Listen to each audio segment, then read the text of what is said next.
Dean. Hi. Hi. How you guys doing? Good. How are you? Good. I just want to say first, a long-time fan of the show. Watched both of you wrestling down quite a bit over the last little while, and Matt and everything. So thanks for having me. Thanks for being on. You don't sound like you're originally from France. No, I'm not. No, I'm Irish. Okay. Yeah. So I was raised in a Catholic country, but surprisingly, I found Ireland has always been particularly very open-minded when it comes to religious beliefs. We're not overly Christian, but certainly not in the way you guys would be over in the States. But, yeah. I lived in New Jersey for a while. I didn't find empathy to that either, but I've seen it in other parts. Yeah, well, East Coast liberals, what are you going to do?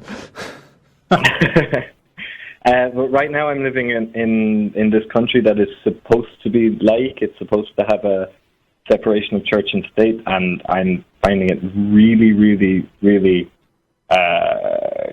Catholic, I suppose, more so than Christian. I'm working in a Catholic school.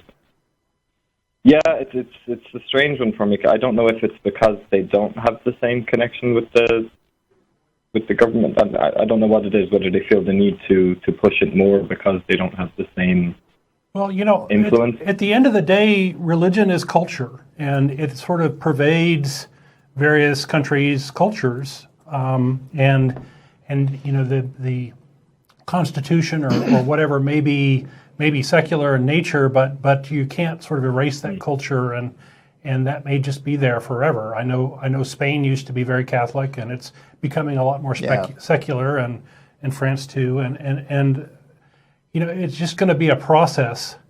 I was going to guess that it might just be a matter of perspective and where you live and work, but actually Wikipedia says that France is in fact up to 88% Catholic, which is huge. I mean, that rivals the levels of Christianity in America. And it's maybe higher. So, it's not just your imagination. That's true. Okay. No, because it's surprising, because the culture here is actually really quite mixed, because the French used to have a lot of traditionally Islamic countries as colonies, and they still do, and there's still a lot of that influence. But from what I've seen since living here, is that's led to this kind of racial issue in relation to all of this, and just kind of constant fighting and things like that. I mean, the place where I work, the comments that are made about the kids and about the families because of their backgrounds, and if we've got kids that are gay, and we're not allowed to in any way ever mention anything like that. Oh, it's poor kids. Yeah, it's oppressive. I'm actually one of my kids is gay, and his mother teaches religion studies and would be one of these super Catholics. So it's a bit of a juxtaposition. Yeah.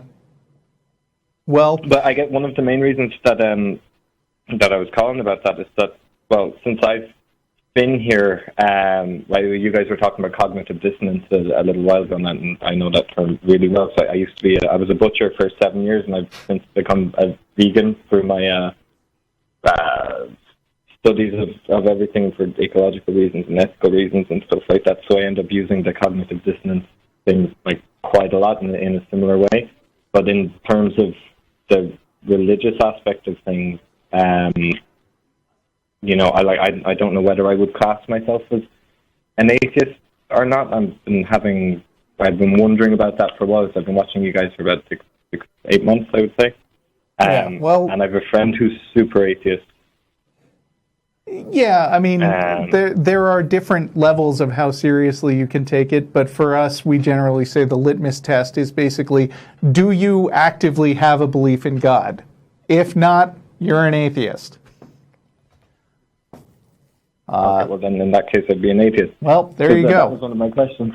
Yeah, so I don't believe in a creator. I don't believe in the magical man in the sky that came down and wrote a book that says the Earth is 6,000 years old when science has proven it. Yeah, and I mean, you don't have to be a loudmouth about it to be an atheist. You just have to not have a belief in God. And there you go. Yeah.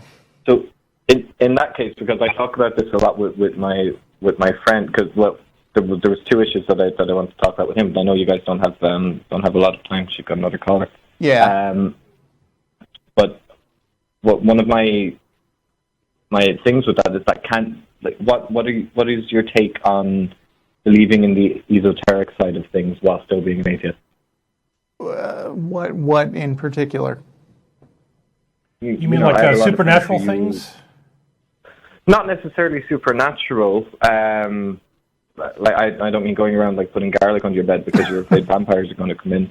But like you having crystals or using amethyst because you believe that there's a vibration. Unfortunately, there are atheists who fall for that. But as a skeptic as well as an atheist, I tend to be super wary about that. And if you're in the Orange County area, you can hear me talk all about skepticism in a couple weeks.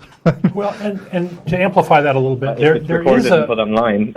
there are different sort of groups that huddle around different things, and we're pretty staunchly an atheist group, and that doesn't meet the needs of everybody. There are secular humanist groups, and there are skeptical groups, and those all have different spins and slightly different concerns, and we overlap a lot in the types of things we support and agree with. Yeah. You'll even find atheists among just people that want to promote science, right. And scientific thinking, Sure. because they see that is the sort of core issue that they group around, and so there's lots of different ways you can kind of advance yourself and advance the dialogue in your country and in your community. And skepticism may be one. Maybe you don't have to go for the whole atheism thing. You can go for the critical thinking and stuff. I guess I would put myself under the atheist thing, but it would be a lot closer to the secular humanism. Because I mean, like my friend would be a secular humanist atheist. He's got a lot of philosophical beliefs that, we share. I would say 95% of everything. Right. Well, one of the issues. If Dean, I take very quickly, Dean, it's been good talking to you, but I think we are pretty close to out of time. Oh, no, yeah, So, we've run out of time. Okay, well, listen, guys, I'll call back right. another time. But thank you so much for having me on. I appreciate it. All right, Thank you. thanks.